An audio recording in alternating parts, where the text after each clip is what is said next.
ayoko na. Wala naman akong karapatan pero bakit ba ako nasasaktan? Ni wala nga tayong ugnayan o malalim na pinagsamahan. Nakilala kita dahil sa common friends natin. Biglang dumating na parang malakas na hangin. Unang araw pa lang kasi iba na ang mga tingin na para bang may ibig sabihin. Ayoko mang pansinin ang mga paglapit mong palihim. Ngunit di ko maiwasang mapangiti dahil isa lang din akong binibini.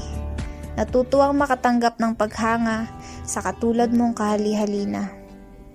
Ayokong may ilang sa ating dalawa, kaya pinilit kong parang wala akong nakita.